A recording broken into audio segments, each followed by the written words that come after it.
Irmãos, é a segunda vez que nós estamos à frente da igreja para ministrar a palavra de Deus, por concessão do pastor Marcilene e do conselho, e nós viemos aqui com muito temor e tremor diante das Escrituras Sagradas. A Bíblia, como verdade de Deus, verdade absoluta de Deus, ela trata de assuntos dos mais diferentes, e nela nós aprendemos reações do ser humano e manifestações e forma de trabalhar de Deus.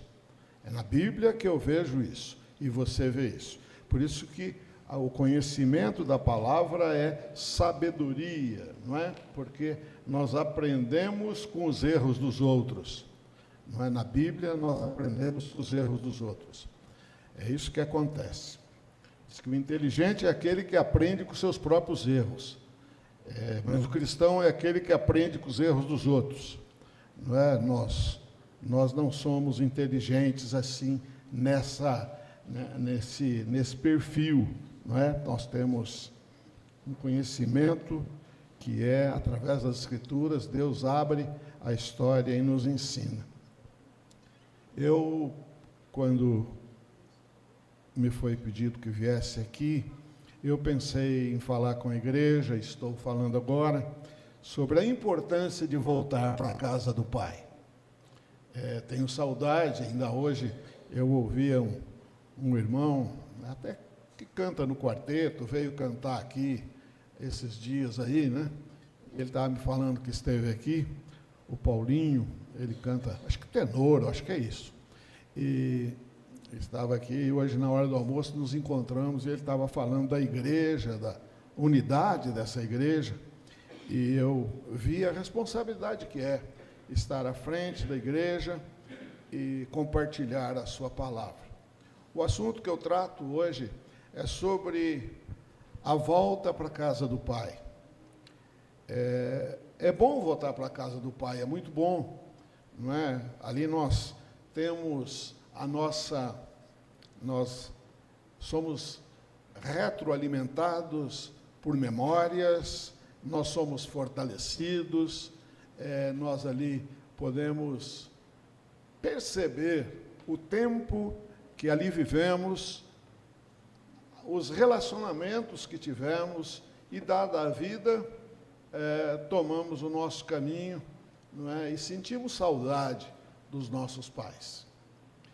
A palavra de Deus, quando em Gênesis 32, eu não vou ler o texto todo, de Gênesis 32, de 1 em diante até o 33, 12, porque é muito longo o texto, mas eu vou tratar do assunto,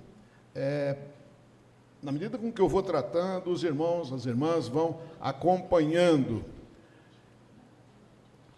Nós podemos dizer que todo retorno é bom? Todo retorno é bom? Quando voltamos, sempre é bom? Bem, quando nós deixamos rastros de engano, de mentira, o retorno é difícil. O retorno é difícil porque exige reparo. Exige reparo. Voltar onde deixamos rastros, e não dos melhores, não é fácil. O texto fala aqui de Jacó, que pretende voltar para a casa do seu pai e vai encontrar ali o seu irmão Esaú. Um irmão que ele passou para trás, que ele enganou, não é que ele mentiu, não é fácil isso. É muito ruim voltar para casa assim. Quando nós deixamos rastros é difícil. Na vida terrena nós criamos caminhos mais artificiais. Agora, quando o problema é espiritual, que no caso é a bênção, porque ele roubou a primogenitura, pediu, enganou sobre a primogenitura, o tratamento é diferente com Deus. Deus permitiu isso, mas é diferente. É diferente.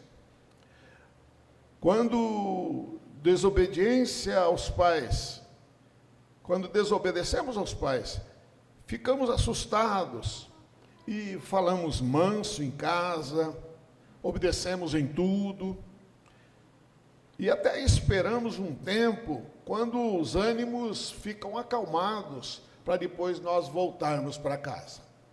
É essa a situação, não sei se é a sua, mas foi a minha. Sempre foi assim. Não é? Quando eu desobedecia, fazia alguma coisa que não era do agrado dos meus pais, principalmente que eu tinha o costume de sair do sábado à tarde para nós íamos, dizia que ia nadar, mas não era nadar, era um riachozinho muito raso, e nós íamos brincar lá. Mas voltava à tarde, meu pai dava um horário, 5 horas da tarde, e se não chegasse, ia buscar. E a busca dele era complicada, porque ele ia chegando, eu sabia que ele ia chegar, porque na frente vinha o meu cachorrinho. Ele chegava primeiro que meu pai. Eu sabia que meu pai vinha atrás. E aí eu já sabia que eu tinha que correr para casa, chegar antes dele, tomar banho, botar pijama e ficar quietinho lá esperando para ver o que vai dar. Lembro do velho que mordia a língua e sinta nele. Sinta nele. Hoje esse Paulinho estava falando da saudade que sente, não é? Da mãe, não do pai, do Tiãozinho, mas da dona Efigênia, pegando firme nele. Né? E ele agradecendo e dizendo, mãe, devia ter feito mais. Devia ter feito mais, que eu seria melhor do que sou hoje. Podia ser bem melhor. Não é? A respeito da correção. Não é fácil isso. Quando voltamos depois de uma desobediência para casa. Não é? Jacó quis voltar para casa. Quis voltar para casa e ele tinha na frente dele um problema, que era encarar o irmão, a quem ele enganou, corrompeu, e o pai, para quem ele mentiu. E ele vai voltar para casa. Esaú, então, criou uma estratégia. Ele criou uma estratégia, que você deve ter criado também, se não em casa, deve ter criado com a professora, na escola. Quando a professora estava brava, de vez em quando levava um presentinho para ela, não é? Quando a namorada está brava, dá um presentinho para a namorada. Quando a esposa está brava, dá um presentinho para a esposa, não é? E até tem algumas brincadeiras que as pessoas dizem, quando o marido dá muito presente para a esposa, ele está devendo alguma coisa, não é? Mas sempre que nós temos alguma dívida, nós, às vezes, queremos comprar as pessoas com presente, não é? Queremos comprar, é uma reação humana, e no caso Esaú criou a sua estratégia. Primeira coisa que ele fez, quando ele estava voltando, foi, ele quis dar um presente para o seu irmão, que vinha ao seu encontro, porque ficou sabendo que ele vinha. Isso está no versículo do capítulo 32 de Gênesis, no versículo 12 e 13, que diz assim,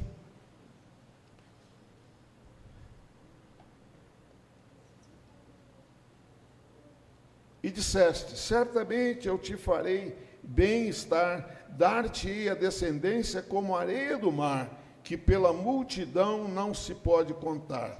E tendo passado ali aquela noite, separou do que tinha um presente para o seu irmão.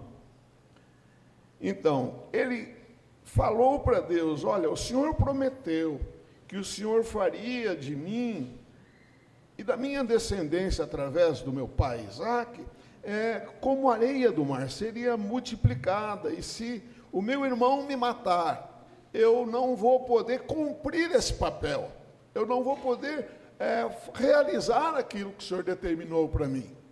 Então ele diz, eu vou fazer isso, mas eu vou, para quebrar essa barreira, eu quero dar um presente para o meu irmão, dar um presente para o meu irmão. É comum, como eu disse, quando queremos algo, mandar presente.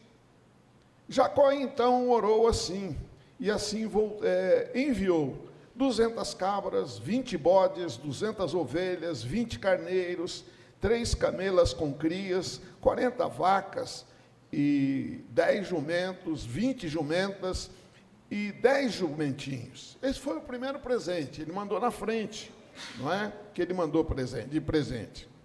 Mas o que ele fez? Ele dividiu em 2 remessas. Ele dividiu em 2 partes esse presente. Ele dividiu em 2 partes esse presente. Ele mandou essa remessa e depois ele fala o seguinte no versículo 7 e 8.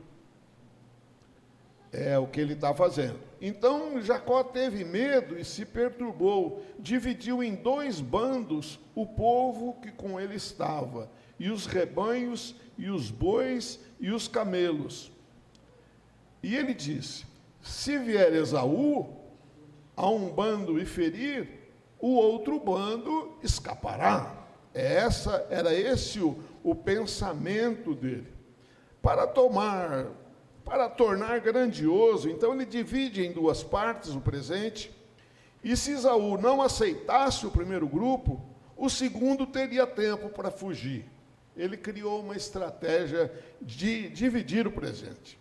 A outra coisa que ele fez, ele pediu que a família fosse à frente. Foram as esposas, os filhos, e toda a mudança, não é? Ele mandou à frente também. Os versículos 20 a 23 diz: eis que o teu servo Jacó vem vindo atrás de nós. Isso já é na segunda turma. Porque dizia consigo mesmo: eu o aplacarei com o presente que me antecede, depois o verei. Porventura me aceitará a presença? Assim passou o presente para diante dele. Ele, porém, ficou aquela noite no acampamento. Jacó ainda fica no acampamento, não é? E ele manda, então, a família aí. Ele entregou tudo que tinha, o gado, a família. Ele ficou só. Agora ele não tem mais com quem conversar. Ele ficou só. Quando o homem se sente só, não tem mais onde recorrer, só os céus. O laboratório de Deus é o céu. Porque quando eu e você, nós não temos a quem recorrer, as pessoas ao nosso redor, essas coisas, nós temos que nos voltar para o céu. Foi assim também na passagem do Mar Vermelho, né, no deserto, tinha que vir do céu o recurso. E aqui também ele procura isso. Agora, quando ele faz isso, ele vai sentindo na pele, o peso do seu erro, o peso do seu pecado. Deus está aqui utilizando esses meios para tratar de um problema, né? E a Bíblia diz em Lucas 12, 48, o seguinte: aquele que muito lhe foi dado, muito lhe será cobrado. Jacó, foi dada a ele a primogenitura. Esaú transferiu para ele a primogenitura, não é? Ele ficou rico, junto ali com Labão, lutando para casar-se com Raquel. Ele, na primeira experiência, casou-se com Lia, porque Labão o enganou, porque quem engana alguém também é enganado, não é? Aí depois, ele trabalha 7 anos para ter Raquel. Não teve Lia. Aí Labão disse para ele: olha, então você trabalha mais 7, que aí você vai ter Raquel. Ele trabalhou mais 7, depois dos 14, aí ele teve Raquel. Foi assim. Então, mas ele teve muita coisa, né? Progrediu muito, a sua fazenda progrediu muito. Quando ele viu que essas coisas todas não satisfazia, porque ele sentia saudade da casa do seu pai, ele então tem um caminho agora, um único caminho, que é ir pedir misericórdia para o seu pai e para o seu irmão. Ele vai, então, no versículo 24 a 29, que é a grande experiência da hora da misericórdia. Quando ele vai, ele se sente só, a Bíblia nos diz aqui no versículo 23, tomou-os e fê-los passar o ribeiro, fez passar tudo o que pertencia, foi à frente a esposa, a sua mudança, ficou só, e lutava com ele um homem, até o romper do dia. Vendo este que não podia com ele, tocou-lhe na articulação da coxa, deslocou-se a junta da coxa de Jacó, na luta com o homem. Disse este, deixa-me ir, pois já rompeu o dia. Respondeu Jacó, não te deixarei ir, se me não abençoares. Jacó percebeu que aquele que lutava com ele era o que tinha toda a autoridade, não é? Para lhe fortalecer, para ele encarar o seu irmão, mas ele estava sendo tratado, e esse homem é um anjo, segundo a descrição bíblica, que vem para fazer um teste, e ele luta com todas as forças para vencer esse problema, receber essa bênção que ele precisa, para poder chegar na casa do seu pai e encontrar com seu irmão. E disse, deixa-me ir, pois já rompeu o dia, respondeu Jacó. E aí ele responde, não te deixarei ir se não me abençoares. Perguntou-lhe, pois, como te chamas? Ele respondeu, Jacó. Então disse, já não te chamarás Jacó, e sim Israel, pois como príncipe lutastes com Deus e com os homens e prevaleceste. Tornou Jacó, dize, rogo-te, como te chamas? Respondeu ele, por que perguntas pelo meu nome? E o abençoou ali. Aquele lugar chamou Jacó Peniel, pois disse, vi a Deus face a face, e a minha vida foi salva. E diz o texto que nasceu o sol quando ele atravessava Peniel, e manquejava de uma coxa. Por isso, os filhos de Israel não comem até hoje o nervo do quadril, da articulação da coxa, porque o homem tocou a articulação da coxa de Jacó no nervo do quadril. Veja bem, esse período aí é um período de tratamento, né? Jacó está sendo tratado espiritualmente e fisicamente. Nós aprendemos que quando a experiência é com Deus, quando acontece de nós o encontrarmos com Deus, nunca mais seremos o mesmo. Troca tudo. No nosso caso, troca o nosso coração hoje. Tira o coração de pedra e põe um coração de carne. Né? Nós nos tornamos agora sensíveis à palavra de Deus. Não é? E Jacó, então, volta para a casa do pai e volta como se fosse o filho pródigo. Lá de Lucas 15, de 18 a 20, que diz assim, Lucas 15, de 18 a 20. É a parábola do filho pródigo.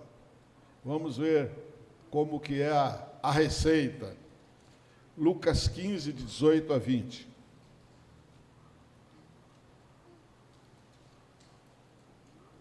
As Escrituras diz o seguinte,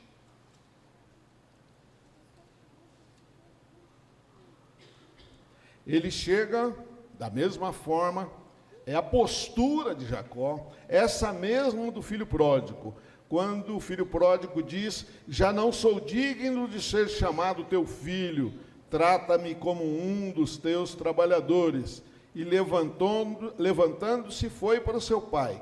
Vinha ele ainda longe, quando seu pai o avistou, e compadecido dele, correndo o abraçou e beijou. E o filho disse, pai, pequei contra o céu e diante de ti, não sou digno de ser chamado teu filho. Essa é a situação, é o coração, é o formato da situação de Jacó.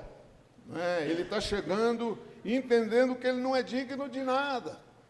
Ele está ali quebrantado. Essa experiência ela é importante para todos nós. Na hora do arrependimento, de ter quebrantamento. Paulo, quando trata sobre isso, ele trata em Romanos 6, ele fala da crucificação do velho homem, não é? De que o nosso ego, a nossa pessoa, a nossa vontade é deixada de lado. E nós começamos agora a ver qual é a vontade de Deus. Somos sepultados com Cristo e ressurgimos com Ele, para a glória de Deus. Pelo seu eterno poder, Ele faz isso conosco. É bom voltar para a casa do Pai, porque nós temos ali a experiência de ver o nosso pai, de ver o nosso irmão, porém tem um preço.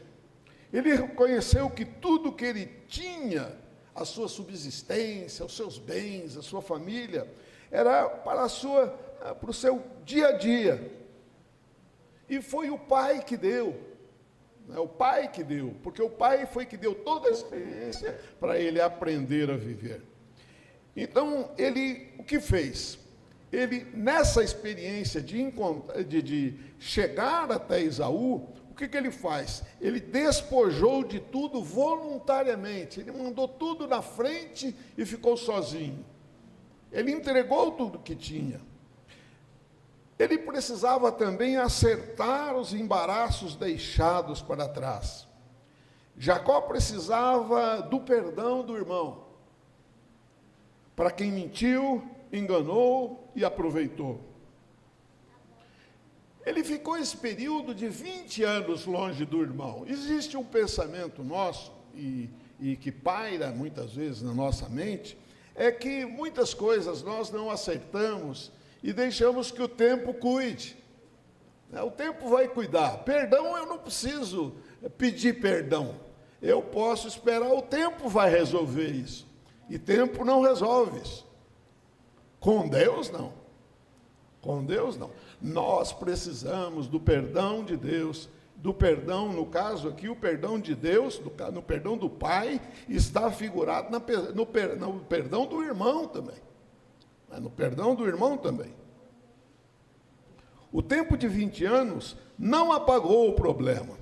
Muitas vezes nós empurramos a solução dos nossos conflitos, imaginando que o tempo vai resolver. E tudo cai no esquecimento. Mas nós nos enganamos. Vamos ver lá em Mateus 5, 23 a 26. Mateus 5, 23 a 26. É lá das bem-aventuranças, Jesus, no Sermão do Monte. O Sermão do Monte é o capítulo 5, 6 e 7. Mas, em Mateus 5,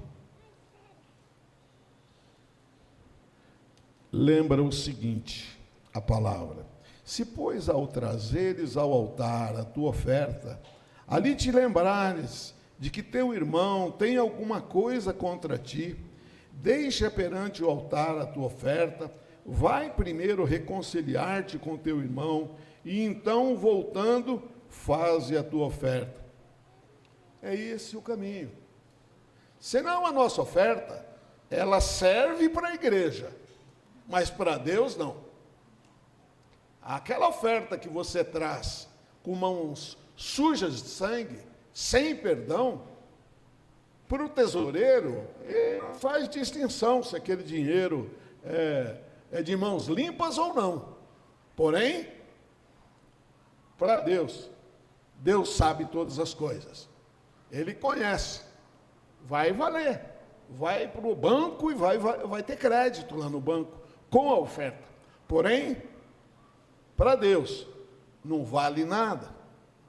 Não vale nada. É com mãos manchadas de sangue. Não é? É essa a nossa questão.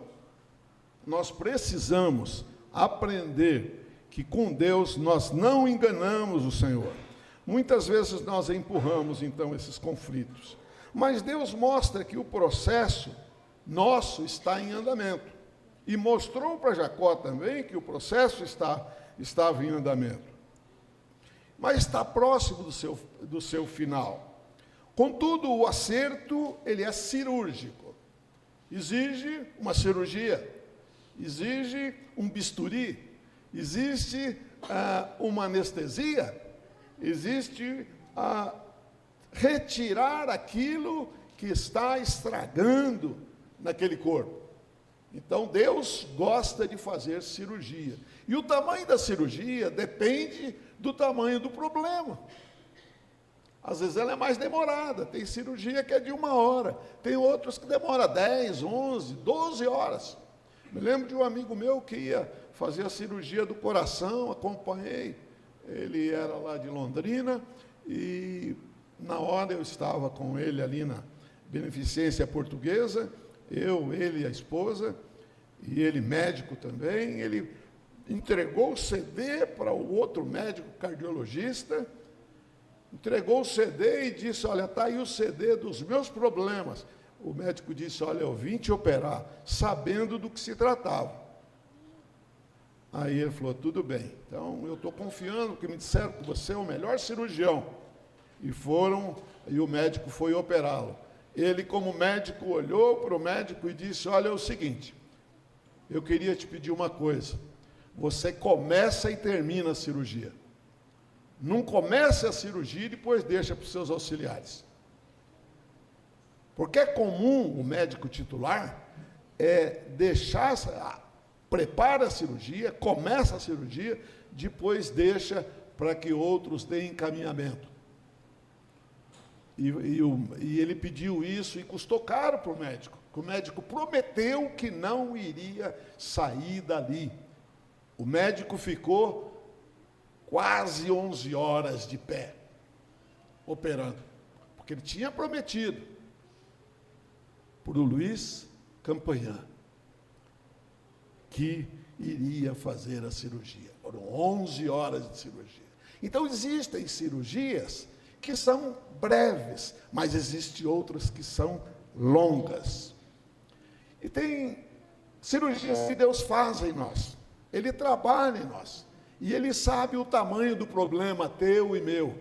E vai demorar algumas vezes. E aconteceu isso com Jacó. Aconteceu isso com Jacó. Ele teve que abrir mão. Não teve, porque ele fez voluntariamente, né? Mas ele sentiu no coração que ele precisava se despojar de tudo que tinha. Abrir mão, porque ele não era dono de nada. Assim como eu e você não somos. Não é? Ele abriu mão de tudo. E depois, Deus ainda quis tratar com ele do seu caráter, dizendo: você precisa entender que para o arrependimento, você precisa clamar muito. Porque o estrago que você fez na vida do seu pai, Isaque, e na vida do teu irmão Esaú, foi muito grande. Foi muito grande. Então é necessário que eu faça o tratamento. Deus está tratando o caráter de Jacó.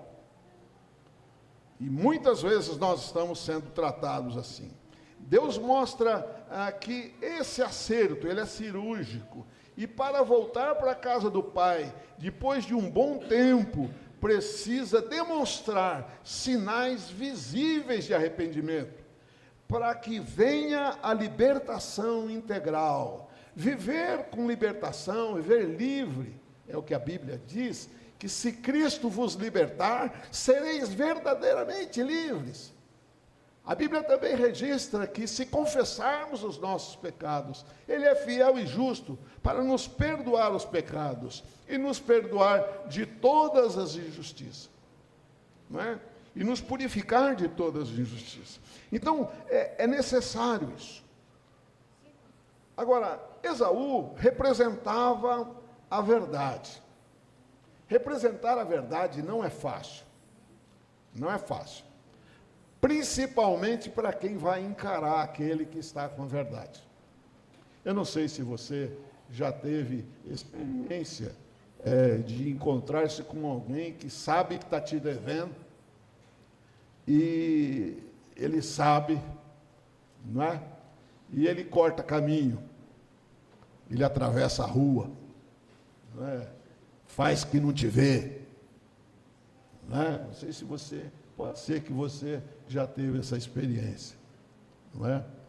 Esaú quer cortar caminho, por isso ele mandou presente, mandou a família, mandou tudo que tinha, só ficou ele.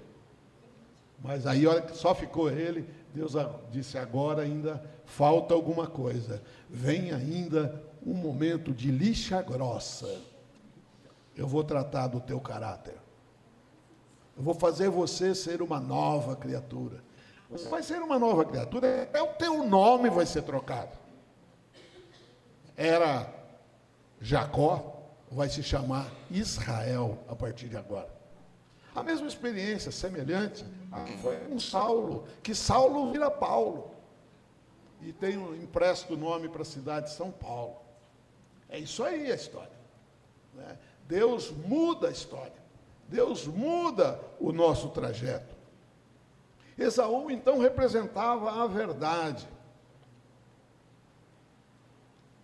E por isso é reconhecido como Senhor diante de Jacó.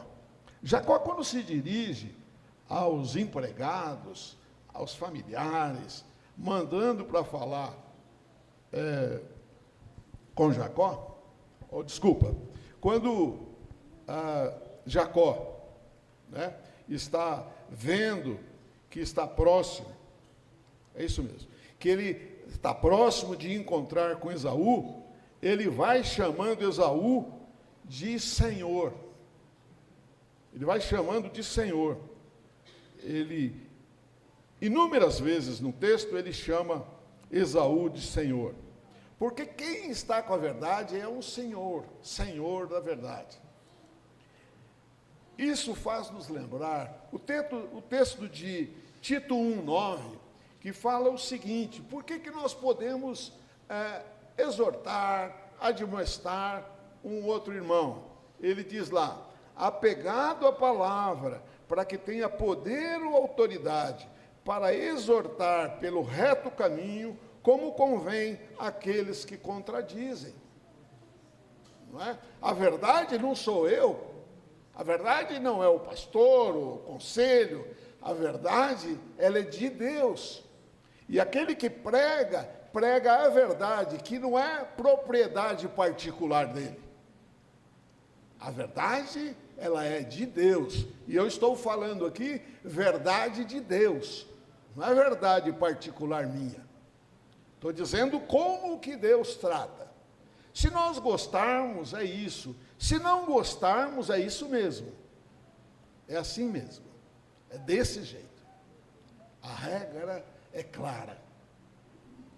A regra é clara. Jacó recebeu a bênção do pai, mas a desobediência, perseverança e o perdão estava com Esaú, seu irmão. A bênção Deus não tirou de Jacó. A bênção Deus não tirou de Jacó. O que foi transferido para Jacó ficou. Ele teve o benefício da bênção, porém, foi transitória, foi alguma coisa efêmera, terrena. Deus preservou essa bênção. E é isso que eu e você vê hoje com o povo de Israel. É isso que eu e você assiste com o povo de Israel. Deus abençoou aquele povo, e hoje você vê um minúsculo país sendo sustentado por Deus, porque Ele abençoou aquele povo. Não é? Muitos não o aceitam, não aceitam o Senhor, mas Ele permanece abençoando, que um lugar minúsculo, para você e eu termos ideia, de leste a oeste, um avião passa em 8 minutos, e de norte a sul, 11 a 12 minutos um avião passa ali. Para destruir um país desse, é rápido, mas não destrói, porque existe ali uma bênção.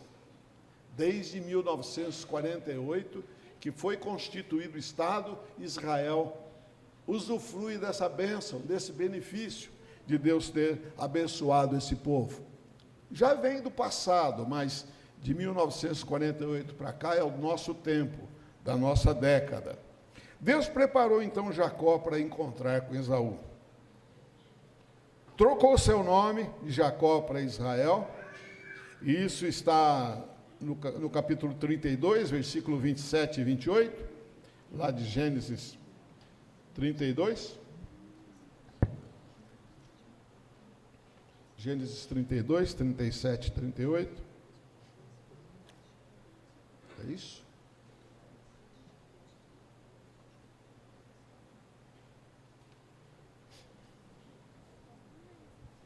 Vinte e sete e 28. Não 38. 27 e 28.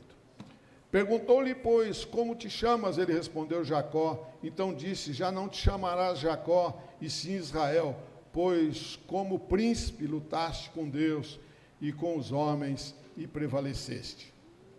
Nós temos aí, então, a citação bíblica em que trata dessa mudança de nome.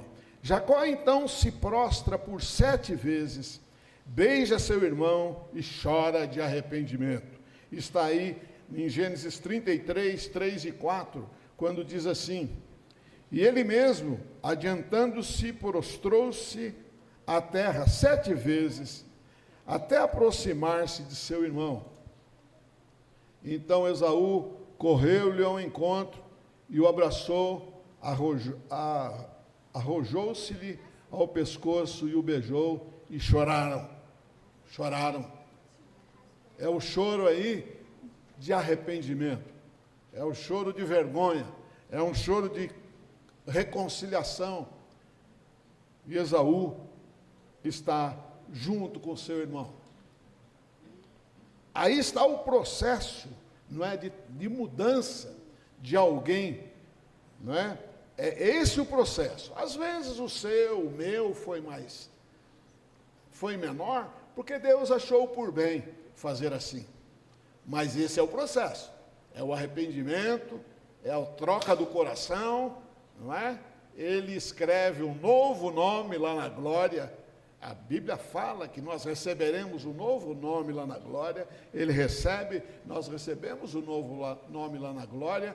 E a Bíblia diz também que esse nome estará escrito numa pedrinha branca, e só nós saberemos que aquela pedra é nossa. É um novo nome. Receberemos um novo nome. É assim. Esaú aceita os presentes para caminharem juntos. Contudo, ele mostra que os bens que Jacó trouxe não o comprou, e sim o seu arrependimento convenceu. Vamos ver em 33, 8 a 12. 8 a 12 diz assim: perguntou Esaú, qual é o teu propósito com todos esses bandos que encontrei? Respondeu Jacó, para lograr mercê na presença de meu senhor. Ele está chamando Esaú de senhor. Então disse Esaú, eu tenho muitos bens, meu irmão, guarda o que tens. Mas Jacó insistiu, não recuses. Se logrei mercê diante de ti, peço-te que aceites o meu presente, porquanto vi o teu rosto como se tivesse contemplando o semblante de Deus, e te agradaste de mim. Peço-te, pois, recebe o meu presente, que eu te trouxe, porque Deus tem sido generoso para comigo, e tenho fartura, e estou com ele até que o aceitou. E disse Esaú, partamos e caminhemos, eu seguirei junto de ti. Aí houve o perdão, e eles caminham juntos. Mas é um processo. É um processo. Não é? Com Deus, com as coisas de Deus, nós não podemos levar de qualquer jeito, fazer de qualquer jeito. Ele tem o seu critério, sua forma de trabalho. E se nós temos alguma coisa, um com o outro, é necessário que nós revemos isso. não é? Porque a própria Bíblia nos esclareceu agora há pouco, se nós viemos trazer a oferta. E lembrarmos que tem alguém que tem algo contra nós, devemos ir lá falar com ele, porque precisamos reparar as nossas diferenças, porque senão a nossa oferta, ela se torna inócua, não é? Ela é sem sentido. Claro que para o tesoureiro ele conta como valor, mas para Deus não tem valor algum. Deus, pois, nos abençoe, nos guarde. Espero que tenha conseguido comunicar um pouco daquilo que as Escrituras Sagradas nos ensinam. Eu peço que cada um possa refletir sobre isso, rever a sua vida, não é? O seu relacionamento, e Deus possa abençoar cada um de nós nessa caminhada cristã.